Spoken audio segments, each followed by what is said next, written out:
Hey guys, how you doing? It's Jermaine here from Avoiding Broke. Hope you're keeping really well. And guys, today I want to talk to you all about your credit score. Now, funny story, so my nephew calls me a couple of days ago and asks all about whether or not he should take out a credit card. And he was saying to me, well, I'm thinking about buying a house in the future. I want to try and build some credit score for myself. And straight away, his first thing was, should I go and get a card? Really flagged to me this kind of interesting position that we're in where we need to try to make it very clear what the credit score is all about and just help you understand what some of your options may be. We'll do it with the whiteboard again. So in the first instance, right, what is a credit score actually? What is it used for? The way I like to think about it is just imagine your credit score is like a big key. And so when you go through your financial future, what this key unlocks is it unlocks things like mortgages, it unlocks things like finance, it will unlock things like your credit card, and there are a whole other things that this magic key can help you unlock. And so what you have to really crucially remember is you want to protect your credit score very, very closely, because it is one of the absolute things to help give you that strong financial presence, and it helps you make different moves when you go through in your life and your future. So when my nephew calls me, he asks about one thing, which is a credit card. Just going to write card up here. And the reason he asked is because he, like a lot of people, will be of the opinion that a credit card gives you some kind of credit history because it creates an impression on your credit file. And through being able to demonstrate responsible spending and clearing off the debt, you generate active credit history. So not a bad idea at all. A credit card is definitely a valuable part of your credit score picture.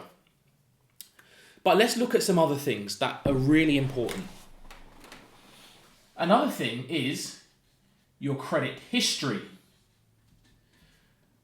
Now guys, when you think about things like your credit history, some people may have had credit commitments, even if, for example, they have had a particular bill in their name, they've got this commitment that they need to be paying, but they've neglected it.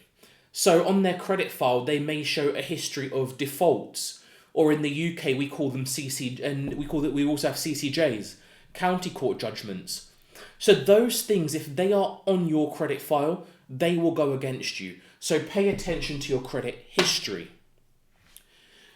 When you get over the age of 18 in the UK, you also have the ability to be on the electoral roll. Just going to write electoral roll here. Don't forget, guys, your credit file is all about your presence. It's about the ability for people to know that you exist and you've been responsible. Voting is one of those indicators.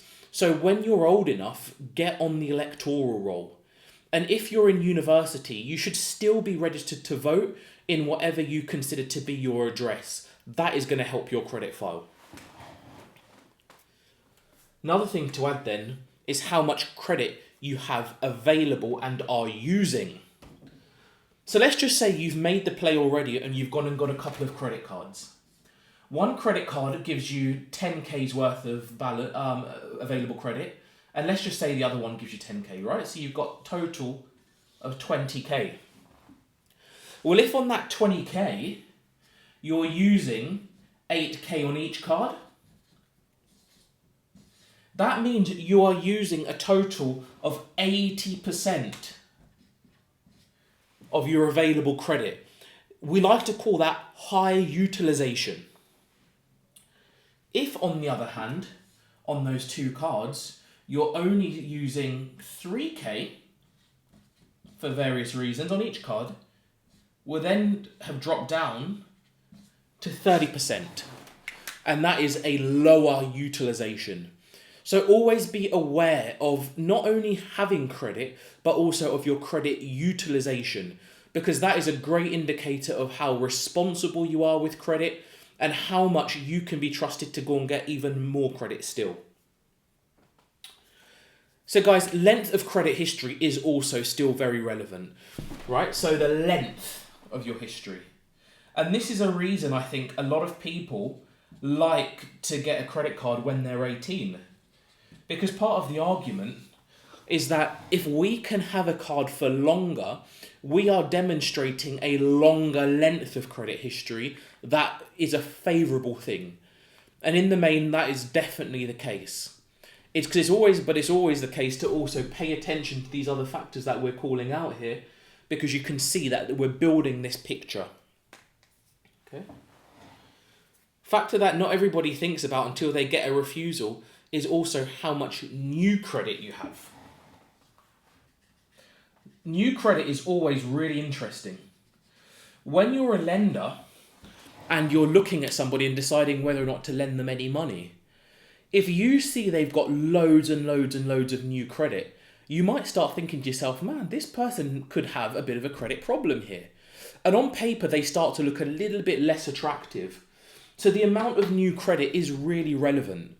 So you always want to be thinking, and you've maybe heard people say, you should try to limit the number of new applications you make within a 6-month period. It's because they're trying to take care of that length of new credit. So just keep it in mind and always be sure not to make too many applications in a short period of time. Okay? And the last thing I'm going to leave you with is your credit mix. Okay? Now, credit mix. If you look at somebody who has got 90% of their credit is on a card, that person appears to be higher risk than the person whose credit is spread out on a car, a house, right, via a mortgage, a card, and let's just say some other finance. This is what you call credit mix. Lenders typically like to see a good blend of unsecured and secured credit, but also credit that is fixed and is going to be repaid or is likely going to be repaid versus credit where you can go and leverage yourself up to the eyeballs. So if all of your available credit and if all of the credit you've taken is on credit cards, even if your balance is low, there is nothing stopping you maxing that out. And that gives an element of risk. Whereas when you've got, say, a house, a mortgage, you're typically going to be paying that off over a period of time. When you've got other finance, say, for example, you bought some furniture, again, you're typically going to pay that off over a term. Similar thing with a car. So the credit mix is also important. You don't want too much of this pretty bad quality unsecured debt, which comes often in the form of credit cards. So guys, there you have it. This is the rundown on how you can be thinking solidly about your credit score. There it is. So you can see, when my nephew called me and he asked me, and he said, should I go and get a credit card because I want to improve my credit score? He's asking a fantastic question and he's got exactly the right kind of idea. But you see, the lesson that I have to give him as a responsible uncle is I've got to look and say, your card is only one element of this picture, my boy. What we want to try and look and do is understand our card is a great tool, but we also need to be aware of card utilization. We need to be thinking about the amount of credit history we've got. All right, this is amount, as well as the length of credit history that we have. We need to make sure that you're registered on the Electoral roll. We need to be very careful not to have too much new credit, and we need to get the right credit mix.